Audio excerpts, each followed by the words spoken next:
who is the biggest threat that they look at in the CIA? Is it a religion? Hey, look at what's going on with Islam in UK and Europe, and look at the damage they're doing. They're coming over here next. We got to be careful with a religion, right? Is it a region? Is it a community? Is it a mindset? How does CIA, rank threats? And or any of those that I said on the list? Like, how do they look and say, and the number one threat is this, number two threat is this? How would they view it? The number one threat is China. Still. And that's not just how CIA views it. That's in the published national security assessment that comes from the DNI. Number one threat is China. Number two threat is Russian influence and chaos in Europe. That's the number two threat, I'm pretty sure, according to the DNI. And then I think after that, it goes into more transnational threats, cyber threats. I am certain that the next year's assessment is going to include fentanyl or something with Mexican cartels. But that's essentially how they rack and stack the threats. And it's because one threat has multiple sub-threats. China is a military threat to the United States. It is a regional threat to U.S. allies, including the Philippines, Japan, South Korea. It is an economic threat because it's growing its economic capability to compete with America one-to-one, whether it's telecommunications, whether it's chip manufacture, whether it's electronic vehicles. It's a logistics threat with the movement of materials as well as rare earth minerals. So these compounding sub-threats make China the number one threat. Did they ever bring up the religion of Islam or no? So is radical Islam was absolutely on that top 10 list during the global war on terror, because we were concerned about the radicalization of Islam, not Islam writ large, but that radicalization of Islam. What we've seen since then is that anybody can be radicalized. It doesn't have to be Muslim. You can radicalize an angry kid in a basement in Pennsylvania, right? So there's ways to radicalize all sorts of different people. So we've moved away from being fearful of religions and moved into recognizing that it's the weaponization of ideology that's used by radical groups. Yeah. I would be surprised, Pat, if there's anybody in government that sees Islam as a threat. I would be surprised, because that is a way that was... China does.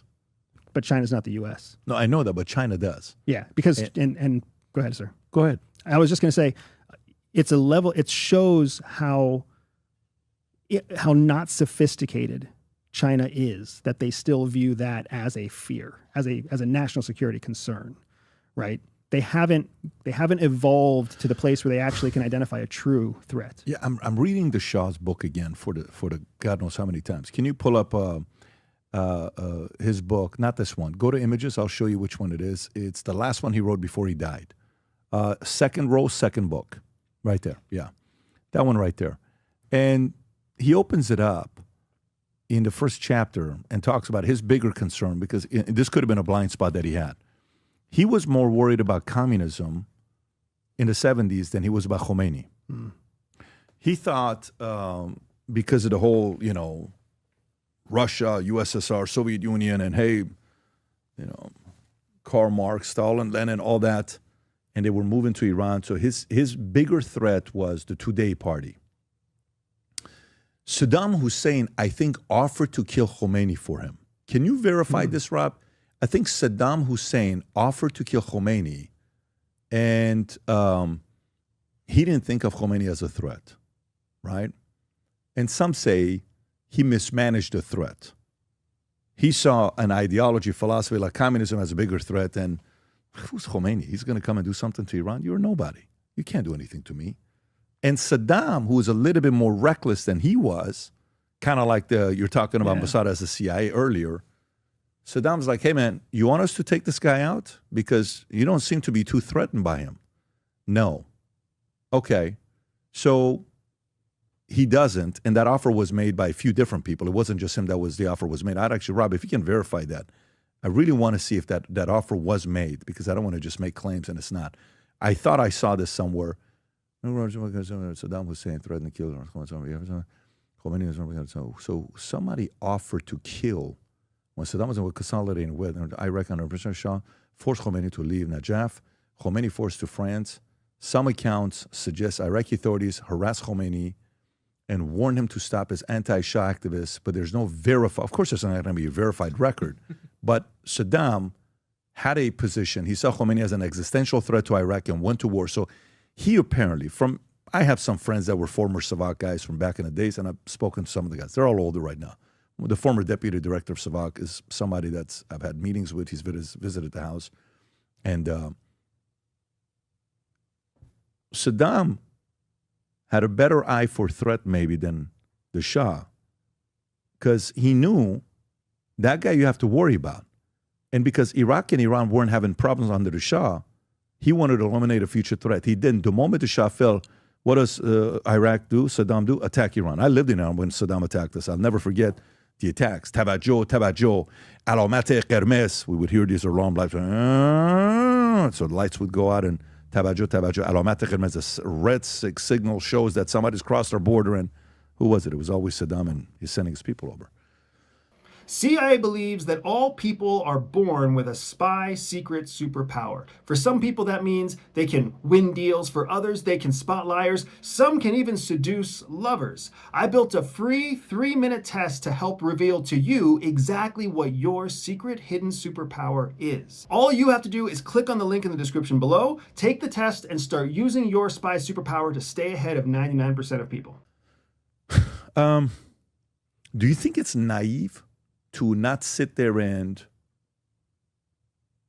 be seeing some people that view U.S. as the enemy, that they want to destroy this country and our Western ideology, and say, no, it's more, we have to worry about socialists, we have to worry about communists, we have to worry about Chinese, we have to worry about this. Maybe China's not the naive one. Maybe we're the naive one. Could that be a possibility? Absolutely, because if you think about it, September 11th, 2001 happened because the federal government thought communism was a bigger threat than radical Islam. And it wasn't until people were jumping out of towers that we woke up to the fact that we have a whole new threat that we didn't take seriously.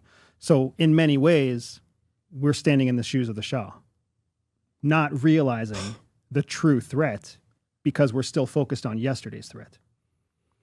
Yeah. I think where we stand right now is best defined, especially for people who understand how to shoot a gun. You've got your 5-meter target, and then you've got your 15-meter target. China's our 5-meter target.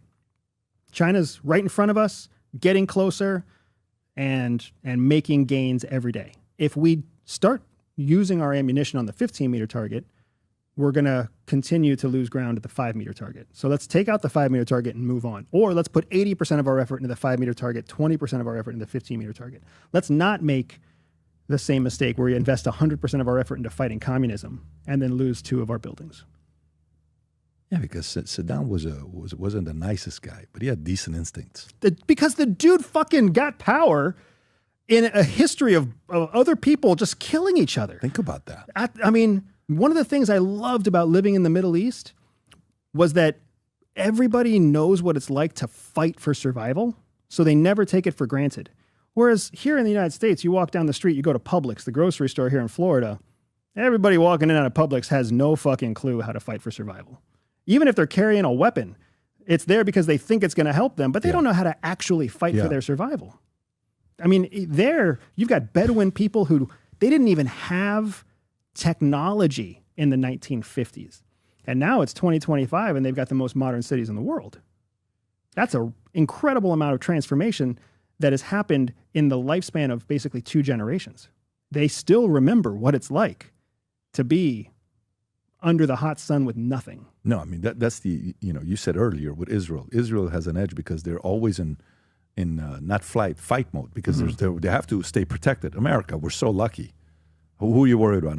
Canada or Mexico? We don't go to some, oh my God, what if Canada attacks us tomorrow? They cross the border. Right. Hey, Tabajo, Alamat qermes, Canada's here. No one worries about that, right? It's a very different threat that we have. I don't know. I was just kind of asking to see if there was always conversations about certain sects, certain religions, certain communities, certain cults to be ready of, and how do you watch what they're doing? Who's here? Who lives here? Who from ISIS? Who from this? Who from Hamas? Who from, Houthis? Where are they at in the States?